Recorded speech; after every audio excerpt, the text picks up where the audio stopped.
नमस्कार साथियों, आप लोग का स्वागत है एक बार फिर से ऑल आउट में। जैसा कि मैंने बताया था कि ऑल आउट का सेशन मैंने शुरू किया है। अभी क्लास जो है 6 चल रहा है। एक क्लास 6 का पार्ट 2 यहाँ मैं यहाँ शुरू करूंगा, क्योंकि मैंने 40 तक जो है ना पार्ट 1 में हो गया है, तो पार्ट 2 से मैं शुरू करूंगा। ठीक है, तो चलिए शुरू करते हैं। 40 तक हो गया था, ये वाला जो क्वेश्चन जो है ना हो गया था। तो चलिए 41 से हम लोग शुरू करते हैं। अगर वीडियो जो भी आएगा एक पूरा चैप्टर ही रहेगा, इसमें जो है ना कुछ ज़्यादा बड़ा होने के कारण समय थोड़ा सा ज़्यादा हो गया, इस वजह से मैंने 40 तक ही करके थोड़ा छोड़ दिया था, तो है ना।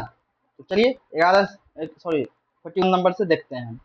41 नंबर क्वेश्चन की संघ में रहने वाले बौद्ध भिक्षु भिक्षु के लिए बनाए गए नियमों का संकलन है ना किस ग्रंथ में मिलता है। नियम जिसमें आ गया तो विनय पिटक होगा। ठीक है, नियम आ गया। सूत पिटक में क्या है, इसमें उपदेश दिया गया है, आप देखिएगा उपदेश हो, है ना। अभी धम्म पिटक में तो दार्शनिक हो जाएगा, याद रखिएगा। ठीक है, अब भगवती सूत ये तो जैन धर्म का है, इसमें 16 महाजनपद जो था ना उसका जानकारी इसमें मिलता है, याद रखिएगा, है ना। क्या क्वेश्चन है, संघ में रहने वाले बौद्ध भिक्षु के लिए बनाए गए नियम का संकलन ग्रंथ किस ग्रंथ में मिलता है, तो विनय पिटक में मिलता है। ठीक है, याद रखिए। यहाँ मैं डिस्कशन भी मैंने डाल दिया है, तो आप पीडीएफ अगर चाहिए होगा तो अधिकारी अड्डा पे जो है ना ज्वाइन कीजिएगा, उसमें सारा पीडीएफ आपको मिल जाएगा। चलिए क्वेश्चन नंबर 42 देखते हैं। कह रहा है कि एक सेकेंड, हाँ, कौन सा कथन जो है ना बौद्ध संघ के संदर्भ में सही नहीं है, इस पे ध्यान दीजिएगा दोस्तों। हमेशा हम कहते हैं कि लास्ट में सत्य असत्य वाला पे बहुत ध्यान देना होता है। ठीक है, तो कह रहा है कि इसमें कौन सा सही नहीं है। कह रहा है संघ में पुरुषों तथा स्त्रियों के रहने के लिए अलग अलग व्यवस्थाएं थी, तो बिल्कुल क्या है, सही है, ऐसा था उसमें नियम। और देखते हैं।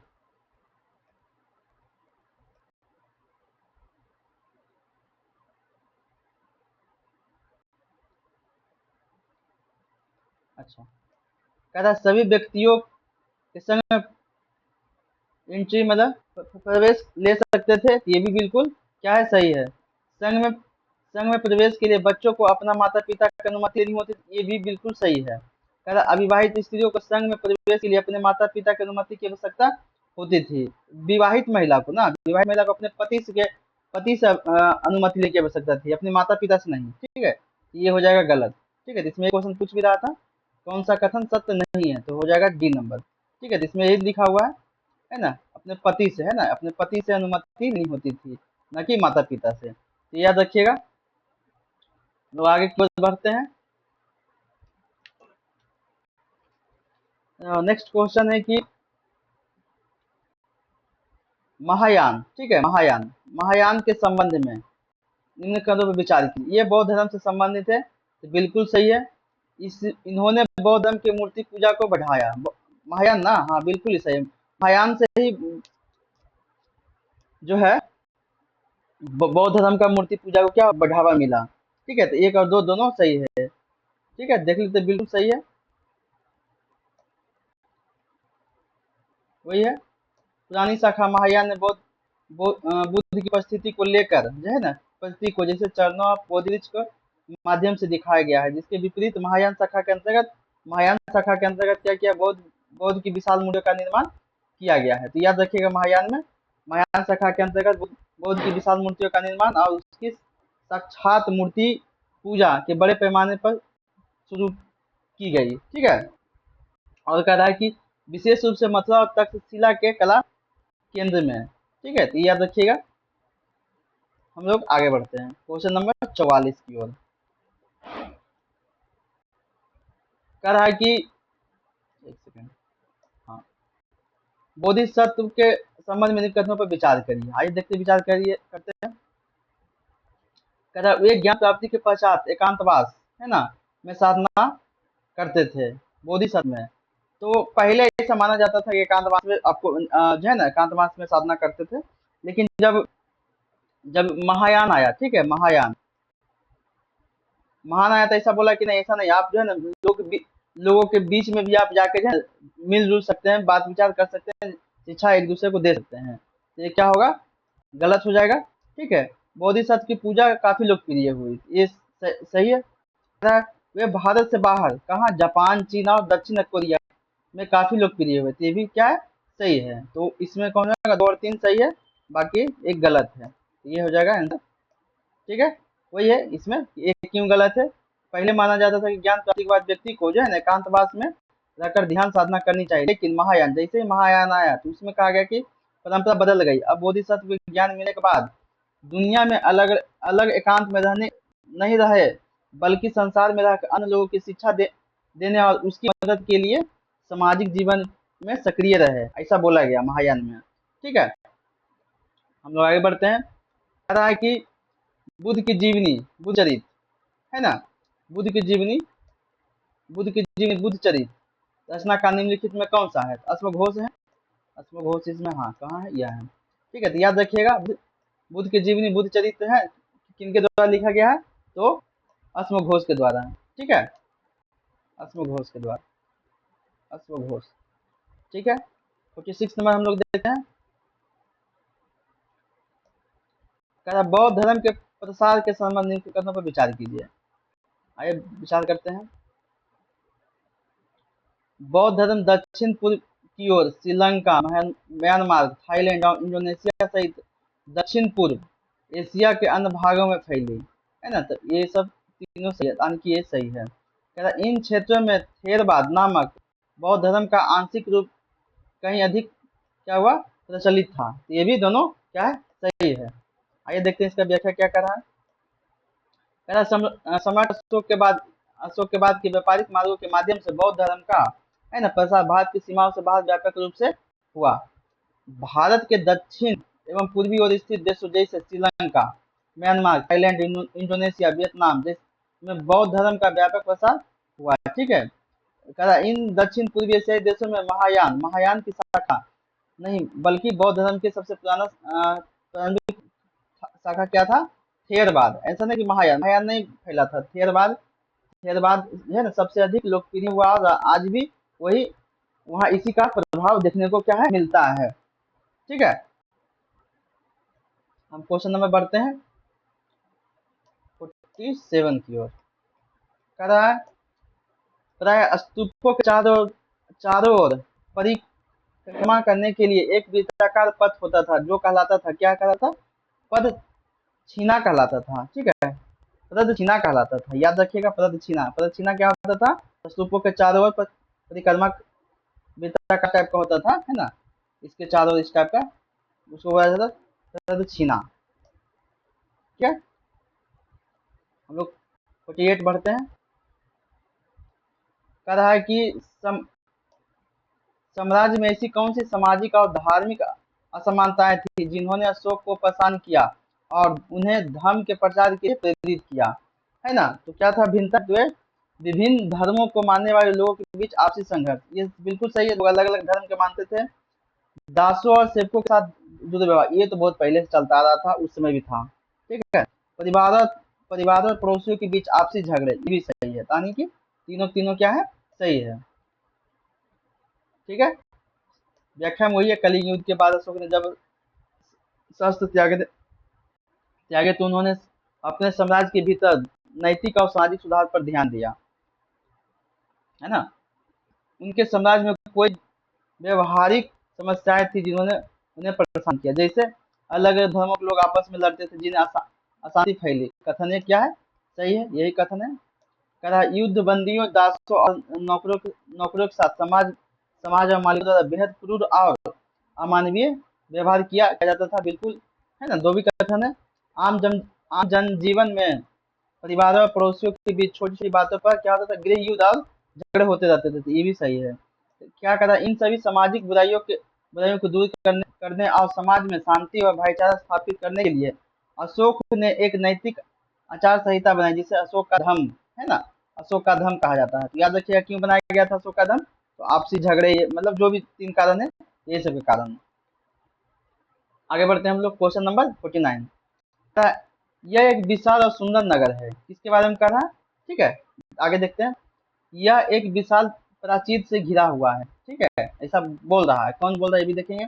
इसमें 570 क्या है बुर्ज और 64 द्वार हैं। यहाँ 2-3 मंजिला मकान लकड़ी और कच्ची ईंटों से बने हैं। पाटलिपुत्र की है ना भव्यता वास्तुकला का वर्णन करने वाला उपयुक्त कथन में से किनका निम्नलिखित में से किस प्राचीन यात्री द्वारा लिखा गया था। तो आया था अशोक इसके समय में है ना मेगास्थनीज, मेगास्थनीज किया था पाटलिपुत्र के बारे में, है ना। और उनका पुस्तक का नाम क्या है इंडिका, याद रखिएगा। इंडिका में था वो वर्णन किए थे, ठीक है। वही यहाँ पर जो हम बताए अभी आप, है ना। ये भी याद रखिएगा मेगास्थनीज चंद्रगुप्त मौर्य के दरबार में आया था। सेल्यूकस निकेटर का क्या था दूत था, ये भी याद रखिएगा एक लाइन, ठीक है। आगे बढ़ते हैं हम लोग। क्वेश्चन नंबर 50, निम्नलिखित में कौन सा कथन मौर्य मौर्य काल के दौरान करों मतलब टैक्स और नजराने के बीच अंतर, टैक्स और नजराने के बीच अंतर को अच्छी तरह से स्पष्ट करा था। तो कर जो है ना ये हो जाएगा, कर नियमित है और नजराना अनियमित था और कमोबेश स्वेच्छा से दिया जाता था। याद रखें कमोबेश जो है स्वेच्छा से दिया जाता था। कर जो है ना नियमित है, नजराना अनियमित है, ठीक है। तो 3 टाइप का था। कर नियमित है, टैक्स जो था नियमित देना होता था, नजराना अनियमित है, ठीक है। और कमोबेश स्वेच्छा से दिया जाता था। तो 3 टाइप का लिया जाता था, याद रखिएगा। वही कह रहा है कि कर और नजराना के बीच अंतर को अच्छी तरह से किया था। कर क्या होता था नियमित था और कमोबेश स्वेच्छा से दिया जाता था। चलिए आगे बढ़ते हैं। कोई लिखा हुआ है ना नजराना अनियमित होता था या कोई तय तय कर नहीं था, ठीक है। जब भी संभव होता था लोग विविध वस्तुओं के रूप में इस राजा या उसके अधिकारियों को कमोबेश अपनी अपनी स्वेच्छा से या आधार प्रकट करने के लिए उपहार रूप में देते थे, विशेषकर वन क्षेत्रों में सीमावर्ती क्षेत्रों के लोग देते थे, ठीक है। हम लोग देखते हैं आगे। कहा मौर्य साम्राज्य की स्थापना लगभग 2300 साल पहले हुई थी। इसके संस्थापक हम लोग जानते हैं इसका चंद्रगुप्त मौर्य है। निम्नलिखित में से कौन है, चंद्रगुप्त मौर्य है, ठीक है। आगे बढ़ते हैं। ऐसा क्वेश्चन पहले भी बहुत सारा जो है आ चुका है। आइए चंद्रगुप्त मौर्य का आंसर पढ़ लेते हैं। चंद्रगुप्त मौर्य के चंद्रगुप्त सॉरी मौर्य वंश की स्थापना जो है ना लगभग 2300 वर्ष पूर्व 321 और 321 ईस्वी पूर्व में चंद्रगुप्त मौर्य ने अपने गुरु विद्यमान मंत्री चाणक्य है ना कौटिल्य की सहायता से मगध के कुरु नंद वंश के अंतिम राजा किसको घनानंद को हराकर किया था, है ना, याद रखिएगा। कह रहा है कि बिंदुसार है ना बिंदुसार चंद्रगुप्त का पुत्र था, अशोक बिंदुसार का पुत्र था। ये भी याद रखिएगा किसके कौन बात आया था, है ना। चलिए आगे बढ़ते हैं। कह रहा है मौर्य साम्राज्य में किन निम्न में से कौन सा नगर उत्तर पश्चिम यानी कि उत्तर पश्चिम अफगानिस्तान टाइप का है ना मध्य एशिया के लिए जाने जाने जाता था। तो अफगानिस्तान पाकिस्तान एरिया हो जाएगा तो तक्षशिला हो जाएगा, ठीक है, याद रखिएगा। थोड़ा सा देख लेते हैं, है ना। जो मार्ग पाकिस्तान और रावलपिंडी के पास है मौर्य साम्राज्य है ना एक अत्यंत महत्वपूर्ण राजनीतिक और व्यापारिक प्रांतीय केंद्र था। यह भौगोलिक रूप से भारत के उत्तर पश्चिम द्वार पर स्थित था, जिसके कारण मध्य एशिया ईरान और यूनानी तरफ आने जाने वाले व्यापारिक काफिलों और दूध के लिए प्रमुख प्रवेश मार्ग था, ठीक है। बाकी विकल्प क्यों गलत है। उज्जैन है ना उज्जैन भारत के दक्षिण भारत जाने वाले मार्ग पर स्थित था। कलिंग पूर्वी तट पर जानते हैं हम लोग था। लुम्बिनी बौद्ध का जन्म स्थल है। तो ये 3 गो ऑप्शन जो था उसका ये व्याख्या यहाँ पर दिया हुआ है, ठीक है। कह रहा है कि चंद्रगुप्त मौर्य के दरबार में जो चंद्रगुप्त मौर्य के दरबार में कौन आया था, याद रखिएगा मेगास्थनीज आया था। के दरबार में जो पश्चिमी एशिया के यूनानी राजदूत सेल्यूकस निकेटर, अभी हम लोग चर्चा किए थे ना मेगास्थनीज किसका राजदूत था, तो मेगास्थनीज किसका था, सेल्यूकस निकेटर का राजदूत था, ठीक है। जैसा क्वेश्चन नंबर 49 में हम लोग चर्चा कर चुके हैं। तो ऐसा भी लिखा जैसा कि 49 में भी बताया गया सेल्यूकस निकेटर जो सिकंदर के का थल सेनापति था, बाद में पश्चिम एशिया का क्या हुआ राजा बना था। चंद्रगुप्त मौर्य से संधि करने के बाद अपने एक विद्वान राजदूत मेगास्थनीज है ना को पाटलिपुत्र के दरबार में नियुक्त किया था। मेगास्थनीज ने यहाँ रहकर भारत की सामाजिक और प्रशासनिक व्यवस्था को बहुत बारीकी से देखा और दर्ज किया, कहने मतलब लिखा था। चलिए आगे हम लोग बढ़ते हैं।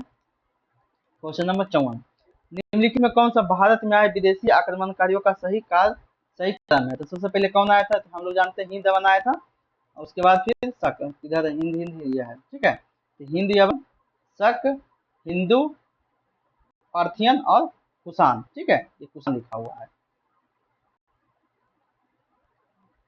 ठीक है, याद रखिएगा, पहली बार कौन आया था? हिंदी यवन, फिर शक आया, फिर हिंदू पार्थियन आया, उसके बाद फिर कुषाण आया। तो याद रखिएगा, है ना, देखिए लिखा हुआ है हिंदी यवन, शक, हिंदी पार्थियन और कुषाण। ठीक है, सबसे पहले आया जैसे राजा मीनांडर। ठीक है, ये याद रखिएगा, दो राजा याद रखिएगा। उन्होंने भारत में सबसे पहले सोने का सिक्के जारी किया था, हिंद यवन। अगर पूछ देगा भारत में जो है ना, भारत में सबसे पहले सोने के सिक्के जारी कौन किए थे? हिंद यवन किए थे। ठीक है, मध्य एशिया से आए इन्होंने भारत में 5 शाखाएं स्थापित की, जैसे राजा रुद्र दामन। ठीक है, 5 शाखाएं स्थापित किया। शक, ठीक है, शकों के बाद ईरान की तरफ से आए। ठीक है, हिंदी पार्थियन जो था शकों के बाद आए थे। ठीक है, कुषाण सबसे अंत में चीन के पास यूची कबीले से आए। उन्होंने भारत में बहुत विशाल साम्राज्य बनाया, जैसे राजा कनिष्क। ठीक है, याद रखिएगा कुषाण का कनिष्क। चलिए हम लोग देखते हैं शॉर्ट ट्रिक दिया हुआ ISP के, है ना, इंडो ग्रीक शक, ये ठीक है, याद रखिएगा। IPS के IP ISP के याद रखिएगा, भारत आने वाला। ठीक है, सबसे पहले कह रहा है कि क्वेश्चन, अशोक ने जगह जगह जाकर लोगों को शिक्षा देने के लिए अधिकारियों की नियुक्ति की थी। इन अधिकारियों को निम्नलिखित में से किस नाम से जाना जाता था? क्वेश्चन को फिर से पढ़ते हैं। अशोक ने जगह जगह जाकर लोगों को शिक्षा देने के लिए अधिकार, अच्छा, शिक्षा देने वाला है ना, शिक्षा देने अधिकारियों को नियुक्ति की थी। इन अधिकारियों को निम्नलिखित में से किस नाम से जाना जाता था? अच्छा, धम्म महामाथ। अच्छा, ये ठीक है, धम्म महामाथ कहा जाता था। शिक्षा देने वाले अधिकारी को क्या कहा जाता था? धम्म महामाथ, वही है, देख लेते हैं। कह रहा अशोक ने अपने नैतिक सिद्धांतों धर्म को पूरे साम्राज्य और आम जनता के बीच फैलाने का निश्चय किया। उन्होंने सुचारू क्रियान्वयन के लिए एक विशेष नए प्रशासनिक पद, है ना, प्रशासनिक पद का सृजन किया।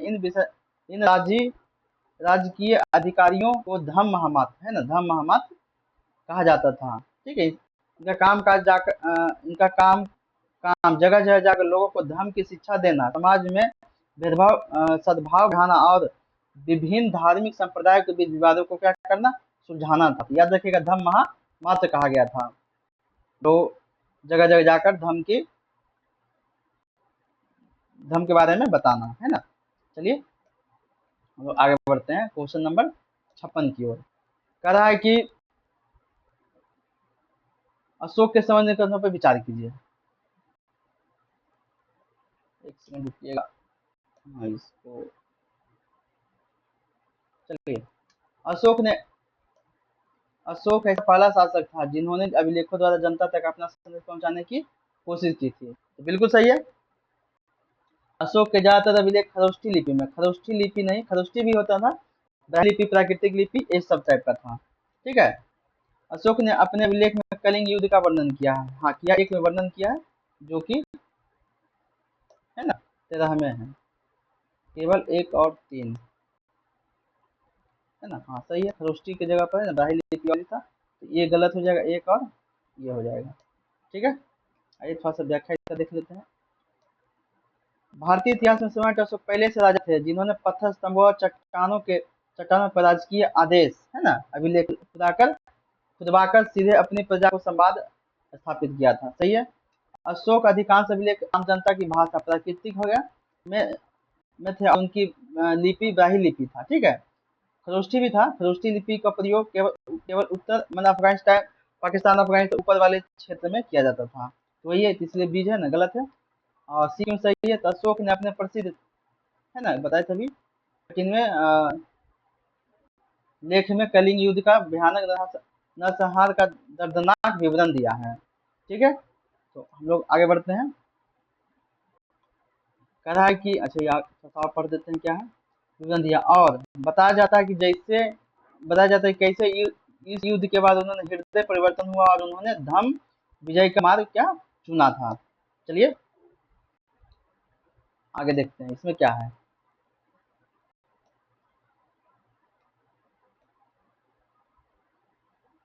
अच्छा, निम्नलिखित कथनों में किन स्थान पर अशोक का शिलालेख जो है ना प्राप्त हुआ है? तो कहाँ से कहाँ प्राप्त हुआ, तो ये बताना हमको, है ना।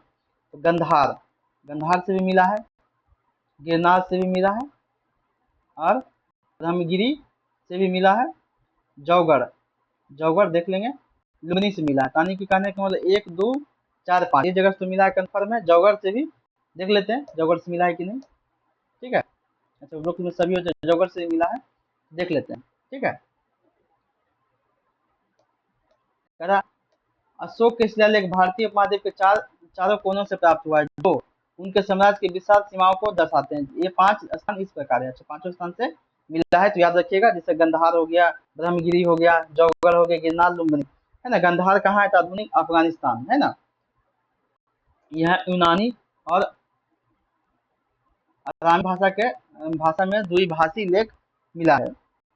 ब्रह्मगिरी, ब्रह्मगिरी कहाँ है तो आधुनिक कर्नाटक में, याद रखिएगा। जौगढ़ से याद रखिएगा, आधुनिक उड़ीसा में, है ना। अगर जौगढ़ आपको याद आता है उड़ीसा तो कंफर्म मार दीजिएगा कि कहीं युद्ध वहाँ हुआ था तो मिलना ही मिलना है। गिरनार गुजरात, गिरनार गुजरात हो जाएगा, ठीक है। ये गुजरात हो जाएगा कचियावाड़ के क्षेत्र में। और लुम्बिनी, लुम्बिनी तो मिला ही मिला, आधुनिक नेपाल के तराई में। अशोक ने रुमनदेही स्तंभ लेख मिला है, जहाँ उन्होंने बौद्ध उन्होंने बुद्ध के जन्म स्थान होने का कारण कर की दर, हाँ कर की दर टैक्स, हाँ कर की दर को टैक्स जो है ना घटाकर 1/8 कर दिया था। ये भी याद रखिएगा, लुम्बिनी, लुम्बिनी में ऐसा किया गया था, ठीक है। कह रहा अशोक ने धर्म के विचारों को प्रसारित करने के लिए अपने राजदूत, है ना, निम्न में से कहाँ भेजा था तो भेजा, अभी तो पढ़े थे हम लोग, सीरिया, मिस्र, श्रीलंका, है ना।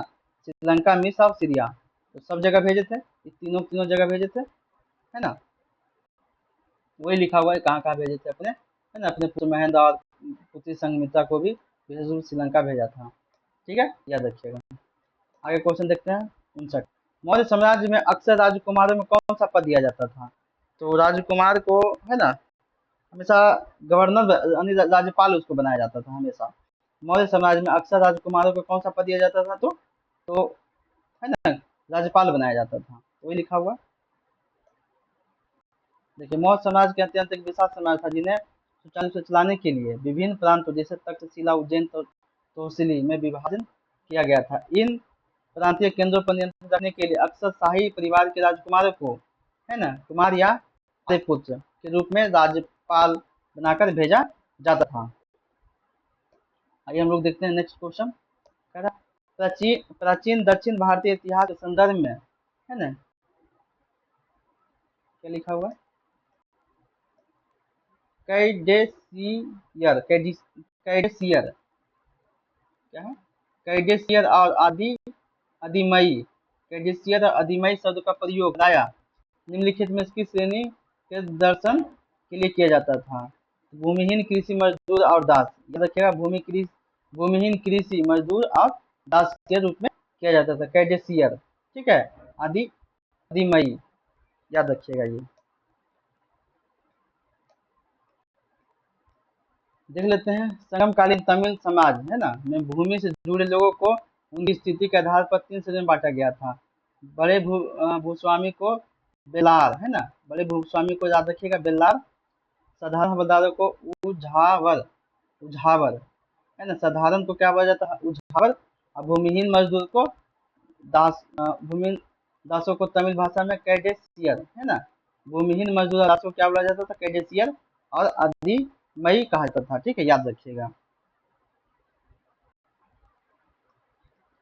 चलिए आगे बढ़ते हैं हम लोग।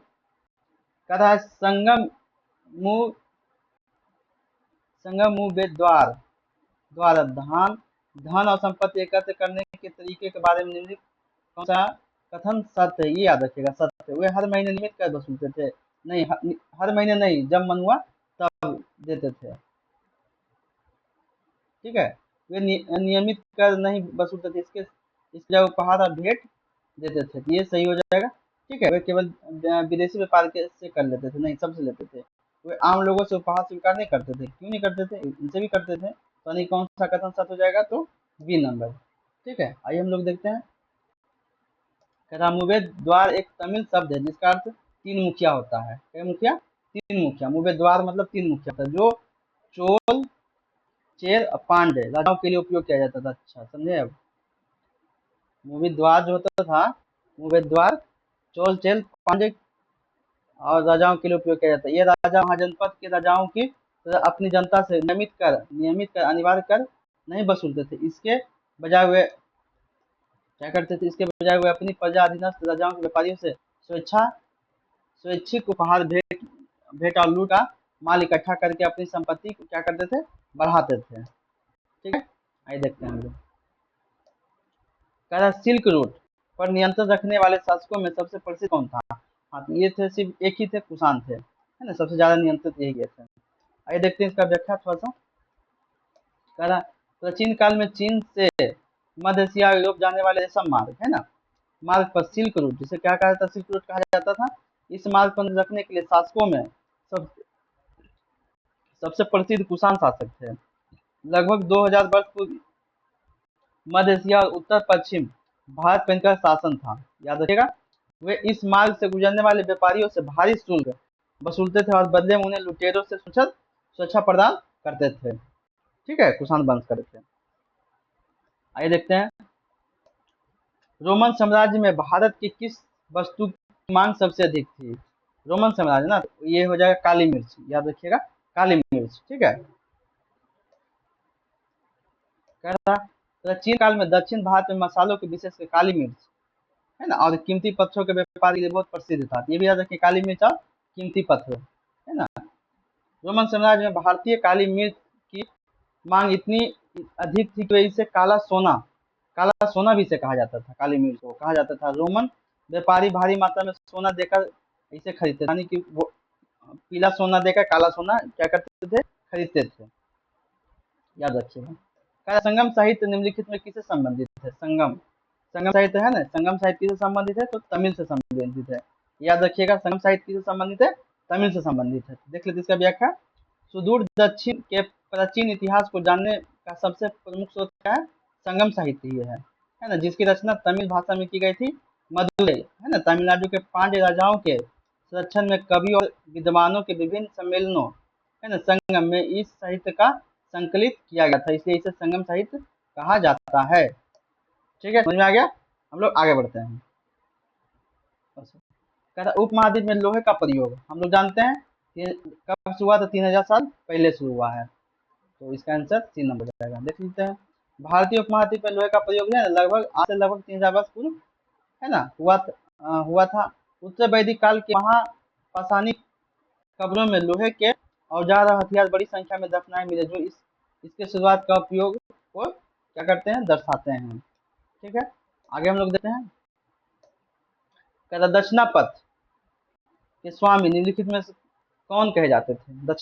दक्षिण पथ के कौन कहे जाते थे, तो सतवाहन कहे जाते थे। ठीक है, सतवाहन वंश, इसको दक्षिणापथ सतवाहन वंश के स्वामी भी कहा जाता था। आगे देखते हैं इसका व्याख्या ये कहता दक्षिण भारत और दक्कन के क्षेत्र में राजा क्षेत्र पर राज करने वाले सतवाहन वंश है ना, सतवाहन वंश के शासकों को दक्षिणापथ का स्वामी कहा जाता है। दक्षिणापथ का शाब्दिक अर्थ होता है दक्षिण की ओर जाने वाला रास्ता, दक्षिणापथ मतलब होता था दक्षिण की ओर जाने वाला रास्ता। चूंकि पूरे दक्षिण भारत पर नियंत्रित करने का मार्ग सातवाहनों के राज्य से होकर गुजरता था, इसलिए इस वंश के राजा जैसे गौतमीपुत्र सतकर्णी है ना, स्वयं इस मार्ग का स्वामी कहते थे। ठीक है, तो आगे देखते हैं। कह रहा है निम्नलिखित में कौन कुषाणों की दूसरी राजधानी थी। मथुरा थी कुषाणों की दूसरी राजधानी, मथुरा। ठीक है, याद रखिएगा, बहुत बार क्वेश्चन में पूछा भी कि कुषाणों की दूसरी राजधानी कहाँ है, तो मथुरा है। ठीक है, कह रहा है देखिए कुषाणों के प्रमुख और प्रथम राजधानी पुरुषपुर, याद रखिएगा, पहला पुरुषपुर है और दूसरा जो है मथुरा है, उत्तर प्रदेश का। ठीक है, दूसरी राजधानी बनाया गया था। 2000 वर्ष कुषाणु राजा ने अपनी प्रशासनिक और व्यापारिक पकड़ मजबूत करने के लिए मथुरा को अपनी दूसरी राजधानी बनाया। मथुरा बौद्ध कला और संस्कृति का बहुत बड़ा केंद्र भी बनकर उभरा था। याद रखिएगा, मथुरा है ना बौद्ध कला और संस्कृति का एक बहुत बड़ा केंद्र के रूप में क्या हुआ, बनकर उभरा था। अरिक्कामेडू नामक प्राचीन पतन मैंने बंदरगाह निम्नलिखित में से कहाँ स्थित है? अरिकामेडु कहाँ है? तो तमिलनाडु। कहाँ है? तमिलनाडु में है, याद रखिएगा। अरिकामेडु जो वर्तमान में पुडुचेरी है ना के पास स्थित है, परंतु ऐतिहासिक रूप से इसका तटीय क्षेत्र जो है ना तमिलनाडु के क्षेत्र के अंतर्गत गिना जाता है। एनसीईआरटी के मानचित्र के अनुसार यह पुडुचेरी के तटीय पतन को दर्शाता है। ठीक है, याद रखिएगा। यदि पुडुचेरी और तमिलनाडु दोनों विकल्प में हो तो संघ शासित प्रदेश के रूप में पुडुचेरी है ना इसका सबसे सटीक भौगोलिक उत्तर होगा, क्योंकि है ना अरिकामेडु मूलतः पुडुचेरी का ही प्राचीनतम नाम है। तो अगर तमिलनाडु की जगह पुडुचेरी है तो पुडुचेरी ही आप लोग टिक कीजिएगा। ठीक है, लगभग 2200 से 1900 ईसा पूर्व तक बहुत ही प्रसिद्ध तटीय पतन था। यहाँ जहाजों के सामान उतारे जाते थे, जहाँ भूमध्य सागरीय क्षेत्र के एम्फोरा है ना एम्फोरा जैसे पात्र, एरेटाइन जैसे मुहर लगे लाल चमकदार बर्तन मिले हैं, जो रोम के साथ व्यापार को क्या करते हैं? सिद्ध करते हैं। मतलब ऐसा माना जाता है कि व्यापार उनको रोम के साथ व्यापार होता है। ठीक है,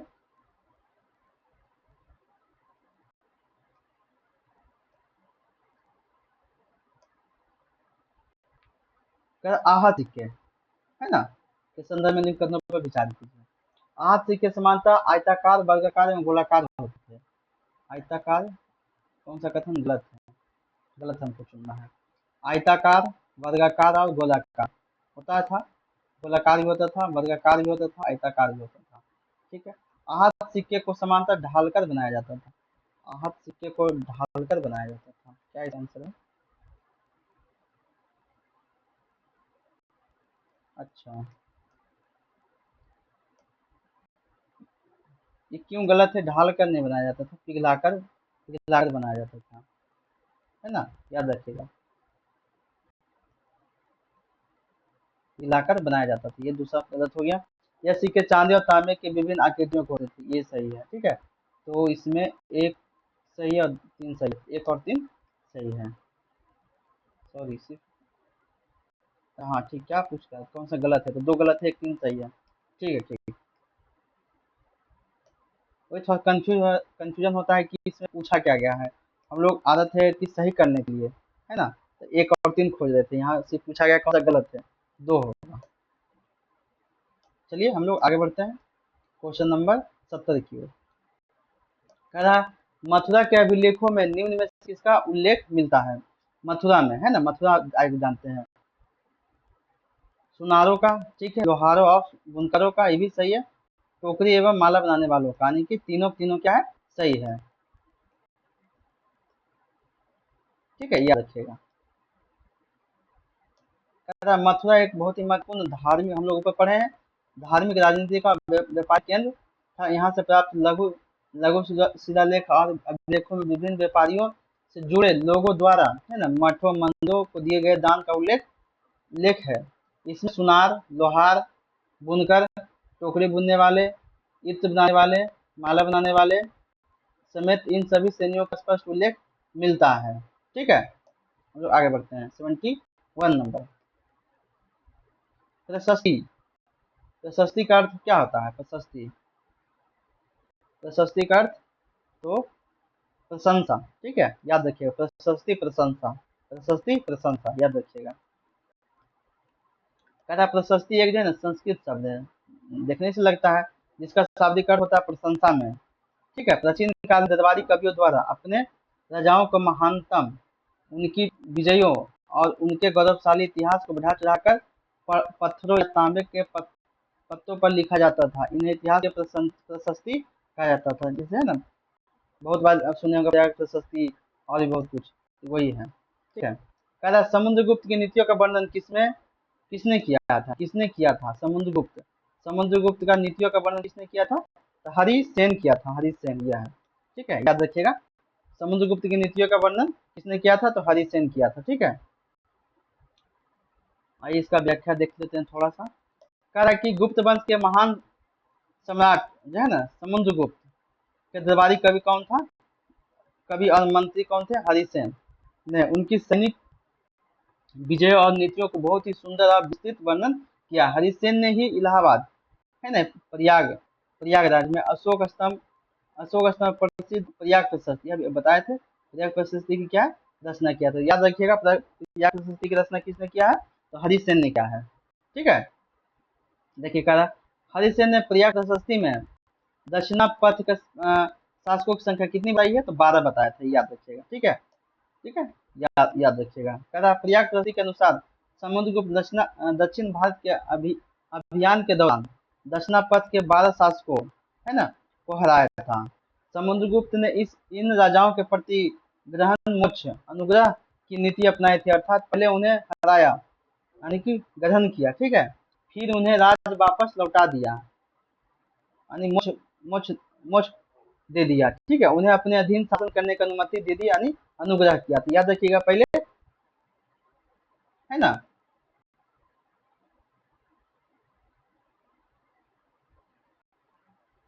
याद रखिएगा ग्रहण मोक्ष और अनुग्रह, तो वही पूछा गया है इसमें। अच्छा, इसमें कुछ और पूछा गया, चलिए ठीक है। हम लोग जानते हैं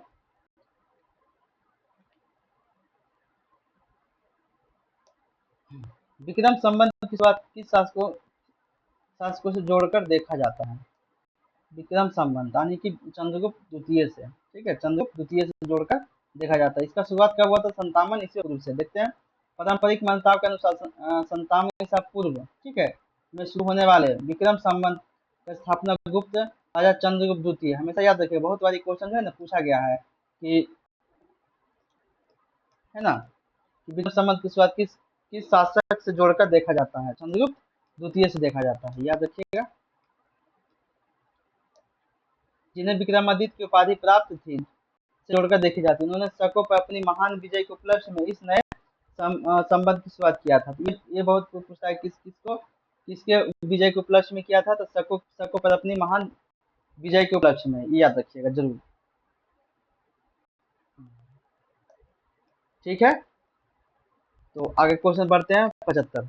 हर्षवर्धन को नर्मदा नदी के तट पर किसने हराया था, हर्षवर्धन को भी हरा दिया था एक, है ना, पुलकेशिन द्वितीय। ठीक है, याद रखिएगा।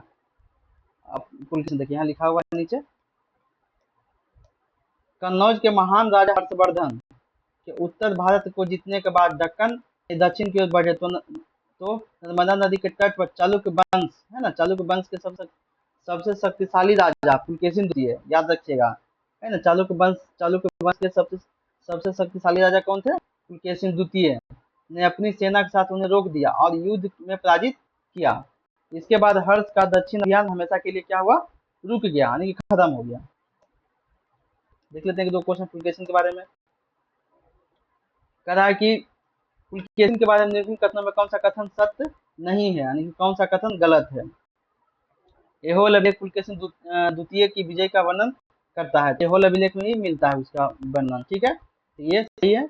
गुप्तों के खिलाफ लड़ाई में उनकी मृत्यु हो गई थी, गुप्तों की नहीं, पल्लव, शायद पल्लव को हुआ था। अच्छा, देख लेंगे दूसरा, है ना, दूसरा तो कंफ्यूजन है। कह रहा है कि नरसिंह वर्मन ने पुलकेशिन द्वितीय को हराया और प्रतापी पर कब्जा कर लिया था, ये तो बिल्कुल पूरी गलत है। ठीक है, पुलकेशिन द्वितीय ने 610 से 642 तक शासन किया, ये सही है। ठीक है, इसमें एक सही हो जाएगा, उनकी मृत्यु हो गई थी, तो गुप्तों के खिलाफ लड़ाई, गुप्त जो है ना, ये भी सही होगा। देख लेते इसका व्याख्या देखते हैं पहले।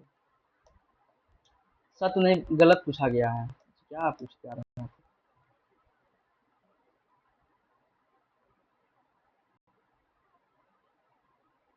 गुप्तों की लड़ाई में उनकी मृत्यु हो गई थी, नहीं, गलत है। अच्छा, देखते हैं, छोड़िए। कह पुलकेशिन द्वितीय की मृत्यु का अंतिम लड़ाई गुप्तों के खिलाफ नहीं हुई थी, बल्कि उनकी शत्रुता सुदूर दक्षिण में पल्लव वंश, वही लगा था कि पल्लव वंश के राजा से हुई थी, उसके बाद हुआ था। ठीक है, पल्लव शासक नरसिंह वर्मन प्रथम ने पुलकेशिन द्वितीय को युद्ध में हराकर उसकी राजधानी बतापी ने पूरी तरह कब्जा कर लिया। उनके बाद क्या किया, नरसिंह वर्मन ने बतापी कोंड की उपाधि धारण किया। सभी विकल्प 1 2 3 क्या है, सही है, ये बी छोड़ के बाकी सब सही है, तो वही है पल्लव वंश, है ना।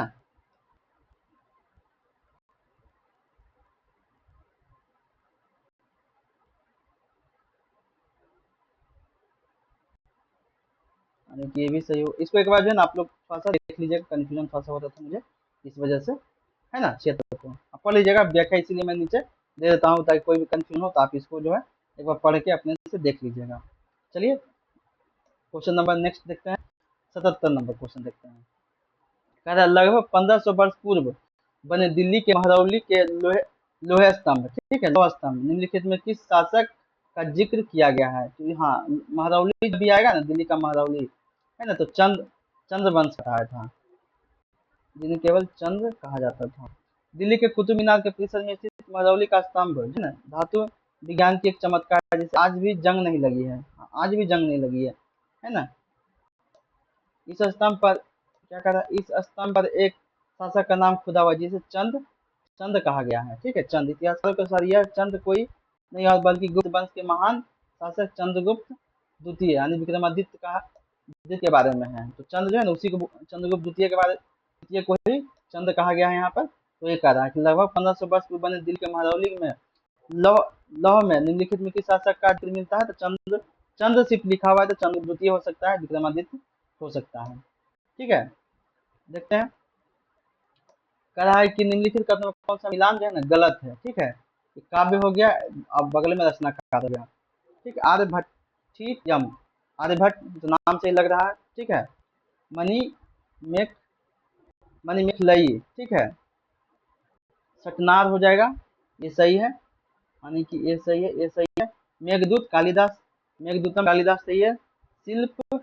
शिल्पाधिकारम, ठीक है, शिल्पाधिकारम इंग्लो, ये गलत है, ठीक है। देख लेते हैं शिल्पाधिकारम कौन लिखे हैं।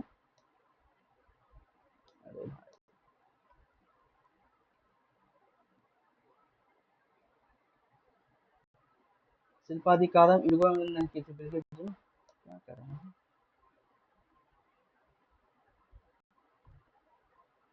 अच्छा यहाँ दिया हुआ है, देखिए शिल्पाधिकारम महाकाव्य की रचना वास्तव में इलांगो, ठीक है, इलांगो अडिगल ने की थी। अच्छा ये वही तो, ठीक है, याद रखिएगा शिल्पाधिकारम महाकाव्य की रचना वास्तव में इलांगो अडिगल ने की थी, ठीक है, याद रखिएगा। बाकी सब जो है सही है। 79 हम लोग देखते हैं, निम्नलिखित कौन सा युग्म सुमेलित नहीं है? सुमेलित नहीं है, ये थोड़ा सा देखना होता है, ठीक है। धातु मंजूषा, अच्छा शब्द दिया हुआ है यहाँ पर है ना, उसका अर्थ दिया हुआ है। तो धातु मंजूषा का क्या होता था? अवशेष या मूल्यवान वस्तुओं को रखने का पात्र, ये सही है ना, रखने का पात्र ही होता था धातु मंजूषा। पद छीना हम लोग अभी पढ़े ऊपर में, स्तूप के चारों ओर परिक्रमा करने हेतु मार्ग होता था, ये भी सही है। वेदिका, वेदिका होता था गर्भ के ऊपर स्थित, वेदिका, वेदिका होता था गर्भ के ऊपर स्थित शिखर, नहीं ये हमको नहीं लगता, वेदिका ऊपर नहीं होता था, ठीक है। आगे देख लेते हैं, तोमर, तोरण, तोरण स्तूप या वेदिका के अलंकृत प्रवेश द्वार, ये सही है, यानी कि ये गलत है, ठीक है। कौन सा सुमेलित नहीं है? ये 3 नंबर सुमेलित नहीं। आइए इसका व्याख्या थोड़ा सा देख लेते हैं, ठीक है। गलत क्यों है? बौद्ध हिंदू हिंदू स्थापत्य कला में वेदिका है ना, वेदिका का अर्थ होता है रेलिंग। अच्छा हाँ, वेदिका वही चारों पर जो होता है ना, हम लोग अभी जो देखते हैं घर द्वार बनाते हैं, रेलिंग जो चारों पर देते हैं उसी को है ना वेदिका कहा जाता था। तो घर रेलिंग होता था जो स्तूप के दक्षिणा पथ के चारों स्वच्छता पवित्रता के लिए बनाई गई थी, ठीक है। तो ये याद रखिएगा। गर्भ गृह के ऊपर जो ऊंचा ढांचा बनाया जाता है उसे शिखर कहा जाता था, ना कि वेदिका, ठीक है। तो आइए हम लोग कौन सा क्या क्या पढ़ लिए हैं। हाँ ठीक है, तो बाकी सब सही है। नेक्स्ट क्वेश्चन देख लेते हैं, महाबलीपुरम,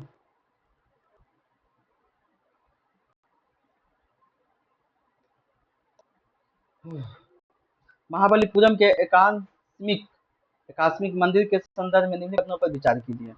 महाबलीपुरम के बारे में ना, इन मंदिरों का निर्माण एक ही विशाल चट्टान को तराशकर किया गया है, तो बिल्कुल सही है, तो एक ही मंदिर को तराशकर किया गया है, ठीक है। इनके निर्माण निर्माण में नीचे से ऊपर की ओर पत्थरों को जोड़ा जाता था। इसके निर्माण में नीचे से ऊपर की ओर पत्थर जो अभी लिखा है कि एक ही चट्टान को काट कर किया गया, तो ये सही है, तो ये तो गलत ही होगा, है ना। कह रहा इसमें ये ईट निर्माण मंदिरों में निर्माण पद्धति की दृष्टि से भिन्न थी, बिल्कुल भिन्न थी, जब एक ही पत्थर के तो भिन्न तो होगा ही ईट निर्माण का, है ना। तो ये सही है और एक पहला सही है, ठीक है। तो 1 और 3 क्या है? सही है, ये नंबर हो जाएगा। इसका व्याख्या हम लोग पढ़ लेते हैं थोड़ा सा, बहुत बड़ा व्याख्या दिया गया है। अच्छा लास्ट क्वेश्चन है इसे, चलिए ठीक कोई बात नहीं, बिल्कुल सही है। क्यों सही है? एकास्मी का अर्थ ही होता है एक ही पत्थर, ठीक है, एकास्मी का अर्थ होता है एक ही पत्थर। इन मंदिरों को बनाने के लिए अलग अलग पत्थरों या ईंटों का जोड़ा नहीं गया, बल्कि पहाड़ी की एक ही विशाल ठोस चट्टान के ऊपर से नीचे की ओर तराशकर और काटकर क्या सुंदर मंदिर के रूप दिया गया है, ठीक है, तो ये भी सही है। दूसरा क्यों गलत है? सामान्य मंदिर या इमारतें बनते समय मिस्त्री नीचे की दीवार उठाते समय ऊपर यानी छत की ओर जाते हैं, लेकिन चट्टान काट बनाने वाले इन आकस्मिक मंदिरों में शिल्प हमेशा ऊपर से नीचे की ओर। अच्छा ये भी एक है ना, ये भी एक कारण है।